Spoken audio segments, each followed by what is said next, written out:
لو عايز تاخد فوائد الديد ليفت من غير الريسك بتاع الديد ليفت في الفيديو ده ليك. بص يا سيدي، لو انت لسه بتلعب ديد ليفت عشان عضلات ظهرك، فيعني انا جاي اقول لك على بدايل للديد ليفت. اولا خليني اقول لك ان اصلا عضلات ظهرك في الديد ليفت هي شغاله بانقباض ايزومتري او انقباض ثابت، وده مش افضل انقباض لتحقيق النمو العضلي. ولكن مثلا في اجزاء في ظهرك زي الترابس او الترابيز بتكون فعلا في وضع ستريتشد، ففعلا الديد ليفت تتخيل ان هو تمرين كويس للترابيز. في الحاله دي انا هنصحك ان انت تستبدل الديد ليفت في اليوم بتاع الابر بادي او اليوم بتاع الظهر بتمرين هوريزونتال بول او تمرين سحب افقي، وتمرين فيرتيكال بول او سحب راسي. يعني ببساطه شديده تمرين زي سيتد كيبل رو مثلا في الافقي، وتمرين زي التشين ابس او البول ابس او العقله بشكل ابسط في العلوي. لو افترضنا ان انت فاهم ان الحركه دي حركه هيب هنج، يعني حركه طالعه من الحوض، بالتالي العضلات الرئيسيه اللي مسؤوله عن مد مفصل الفخذ هي عضلات الالويه الكبرى او الجلوتيالز وعضلات الهامسترنج او الخلفيات.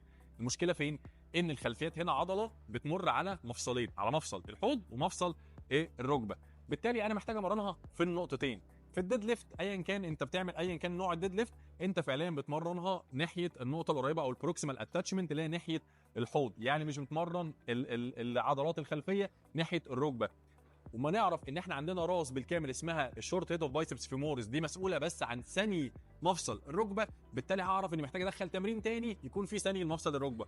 في الحاله دي هقول لك دخل الديد ليفت اي فاريشن، ما تهتمش بالوزن الكبير، اهتم بالاداء او التكنيك زي الستيف ليج ديد ليفت، ودخل معاه مثلا اي تمرين سواء سيتد ليج كيرل او اللاين ليج كيرل. لو استفدت ما تنساش تعمل فولو، ولو عندك اي اسئله سيبها لي، وسلام عليكم.